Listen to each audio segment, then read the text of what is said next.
One metal keeps you alive. The same metal, in a dose only slightly too large, poisons you.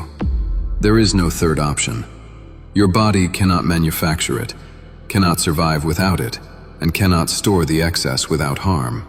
It has to arrive from outside, in an amount so precise that being wrong in either direction does real damage.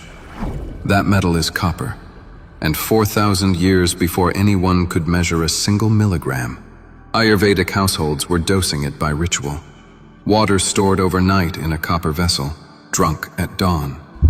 Not for taste, not for tradition alone.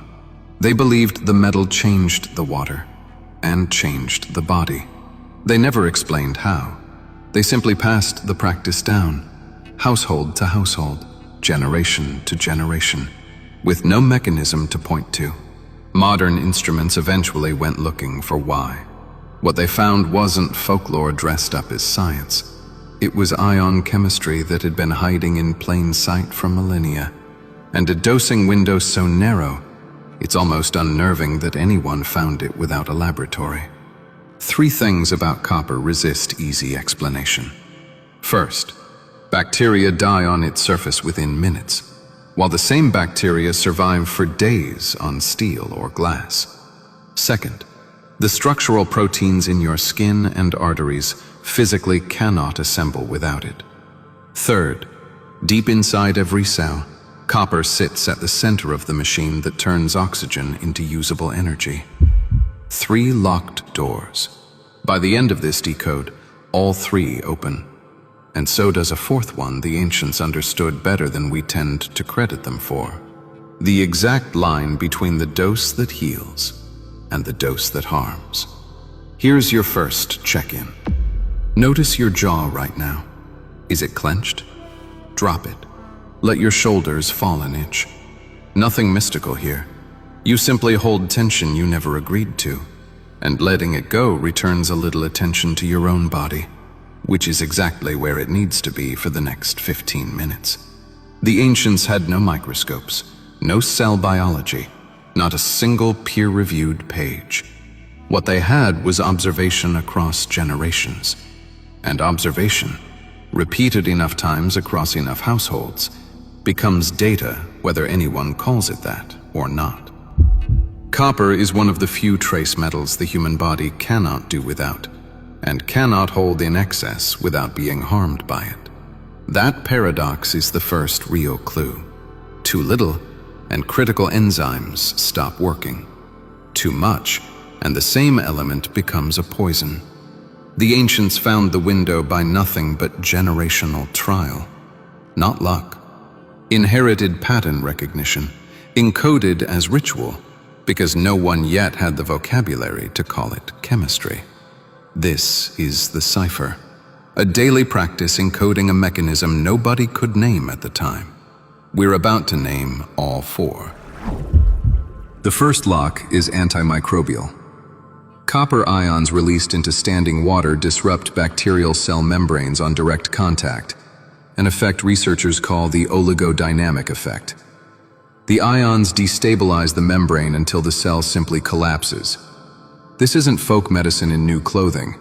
It's why hospitals install copper alloy surfaces on door handles, bed rails, and IV poles. In controlled ward studies, copper fittings carried significantly lower microbial loads than the standard materials beside them, and laboratory testing has measured bacterial reductions above 99% on copper surfaces. That's the first door. This one is genuinely about the vessel itself. Stored water, left in copper, ends up measurably cleaner than water left in glass. But the ancients weren't only purifying water. They were reaching for something the metal does once it's inside you. That's the second signal, and it points deeper than bacteria. Pause. Second check-in. Relax your tongue off the roof of your mouth. Unclench your hands if they've quietly closed. These small holding patterns cost you nothing to release, so release them and keep listening. Copper's second job lives inside an enzyme most people have never heard of, lysyl oxidase. This enzyme cannot function without copper acting as its cofactor. Its task is to cross-link collagen and elastin, literally stitching the structural proteins in your skin, blood vessels, and connective tissue into stable, resilient architecture that holds its shape under load. When copper runs short, lysyl oxidase activity drops, and the cross-linking falters. In deficiency, connective tissue forms weak and disorganized. This is a documented biochemical pathway in connective tissue research. The enzyme fails without its copper. Notice what I'm not saying. I'm not telling you copper water tightens your face. I'm telling you the machine that builds your structural tissue does not run without this metal in the system. Those are different claims, and the honest one is the more interesting of the two. One shared element. Bacteria dying on contact on the outside. The scaffolding of your own body depending on the same metal on the inside.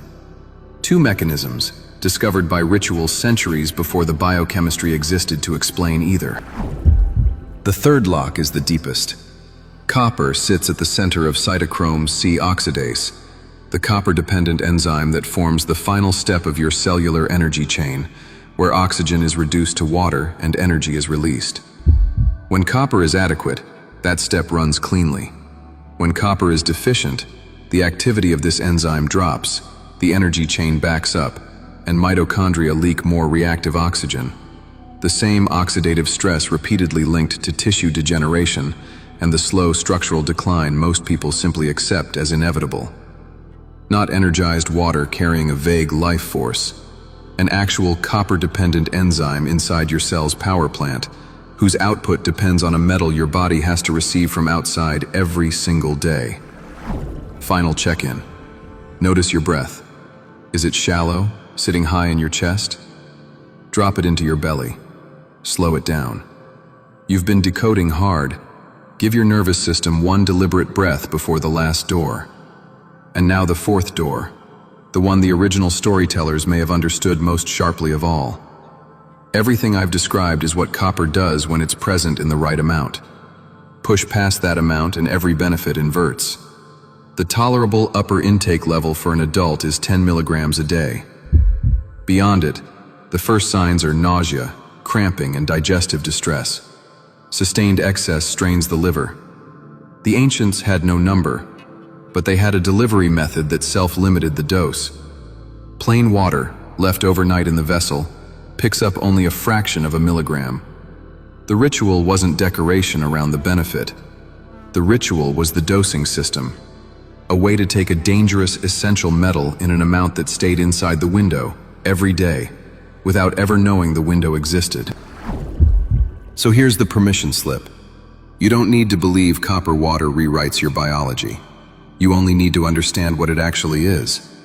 A low, self-limiting daily dose of an essential metal, delivered by a vessel that also measurably cleans the water it holds. That's a defensible reason to try it, and the whole reason it survived 4,000 years. If you do it the way the window demands. Use a vessel of genuinely pure copper, not plated or alloyed. Store plain room temperature water only. Never citrus, never juice, never anything acidic, because acid strips copper into the water fast enough to push you past the safe line. Fill it at night, let it stand 8 to 12 hours, and drink it in the morning. One vessel's worth. Rinse it out. Don't let old water sit for days. And if you have Wilson's disease or any diagnosed copper handling condition, this practice is not for you. Skip it entirely and stay with glass or steel. Here's the honest arc. Day 1, you'll notice nothing but the faint, clean taste of the water. And that's correct. This is not a stimulant, and anyone promising a same-day jolt is selling you something.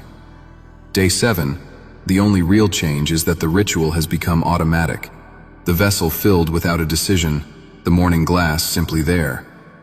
Day 30, what you've actually built is not a transformation you can feel by Tuesday, but a small, steady, correctly dosed input running quietly in the background of the machinery we spent this whole decode explaining. The enzymes, the scaffolding, the power plant.